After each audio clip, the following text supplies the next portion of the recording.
ભાવનગરમાં પીજીવીસીએલ કચેરીએ અરજદાર જપ્તી માટે આવ્યા. શહેર વિભાગીય કચેરી ખાતે એક અરજદાર જપ્તી માટે પહોંચ્યા. કોર્ટના સ્ટાફ સાથે પરિવાર પીજીવીસીએલની કચેરીએ જપ્તી માટે પહોંચ્યો. 1976માં ડેપ્યુટી ઇજનેરે કરેલા પગાર તફાવતના કેસમાં કોર્ટે કર્યો જપ્તીનો આદેશ. અરજદારના અવસાન બાદ પુત્રએ 2021માં કરી હતી અરજી. અરજીના 5 વર્ષ બાદ કોર્ટે જપ્તીનો કર્યો હતો આદેશ. 25,99,000થી વધુની રકમની જપ્તી માટે પરિવાર પહોંચ્યો. અરજદારના પુત્ર તમીશભાઈ શેખ પરિવાર સાથે પીજીવીસીએલ અધિકારીની ચેમ્બરમાં ઘૂસ્યા.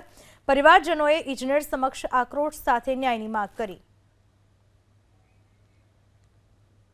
અટેચમેન્ટ ઓર્ડર આવ્યો છે, તમે મને ચેક આપો છો કે હું જપ્તી ચાલુ કરાવું? એટલું બોલો. એટલે ચેક તો આ ઓફિસની સત્તામાં નથી. તો જપ્તી ચાલુ કરાવું? નહીં, એવો તમે આગ્રહ ન રાખો સાહેબ, અમારો હક તમને છે. હક ને ન્યાય મળે એવા અમારા પ્રયત્નો 100% રહેશે. સાહેબ, આવા મૌખિક મૌખિક નહીં, હું અત્યારે જો આ લેખિતમાં વાયદાઓ કોર્ટમાં મને છેલ્લા 45 વર્ષથી મળે છે. Agree. ફાધર ગુજરી ગયા, મધર ગુજરી ગયા, હવે અમારી પણ ઉંમર થઈ, કાલે અમે જીવીએ નહીં જીવીએ, અમારા છોકરા રહેશે કે નહીં.